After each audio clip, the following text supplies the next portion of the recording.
امیر المومنین حضرت جناب سیدنا عمر فاروق رضی اللہ تعالیٰ عنہ رات گھر میں تھے تو رونے لگے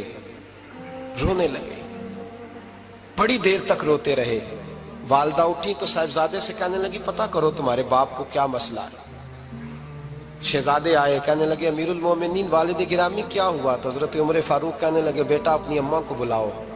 والدہ آ گئی، کیا بات ہے؟ کچھ طبیعت خراب ہے تو حکیم کا بندوبست کیا جائے۔ تو حضرت عمر کہنے لگے کچھ بھی نہیں، آج مسجد سے نکلا ہوں تو نبی پاک کے صحابہ میری تعریفیں کر رہے تھے۔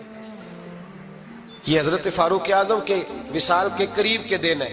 تعریف ایک تو حضرت یہ رونے کی بات ہے کہ خوش ہونے کی؟ آپ فرمانے لگے نہیں، سوچتا ہوں باہر تو میں اچھا رہا ہوں، پتہ نہیں گھر میں ہی کوئی زیادتی نہ ہو گئی ہو، پتہ نہیں تمہارے ساتھ بھی میرے معاملات ٹھیک تھے کہ نہیں، صحابہ تو تعریف کرتے ہیں، رو رہا ہوں تمہاری وجہ سے نہ الجھ جاؤں، بیوی ہی نہ کہے میرا حق ہی ادا نہیں کیا۔ یہ لفظ کہتے کہتے پہاڑ ہے یہ شخص، کیسر و کسرا کانپتے ہیں۔ حضرت عمر رو پڑے، بی بی سے کہنے لگے مجھے اللہ کی رضا کے لیے معاف نہیں کر دیتی؟ میرے اوپر بوجھ تھا امت کا، میں ساری رات مدینے کی گلیوں میں پھرتا تھا، دن سارا مسجد میں گزرتا تھا، میں تجھے وقت نہیں دے پایا، معاف نہیں کر دیتی؟ تو زوجہ کہنے لگی نہیں عمر، میں نے بھی زندگی میں اپنا کوئی سکھ چین نہیں دیکھا، کوئی چاؤ پورا نہیں کیا، میں کیسے معاف کر دوں؟ میں نہیں معاف کرتی۔ حضرت عمر زمین پہ بیٹھ گئے، رونے لگے، کہنے لگے چل معاف کر دے۔ کہنے لگی ایک وعدہ کرو، قیامت کے دن رب کریم کی بارگاہ میں میری سفارش کرو گے؟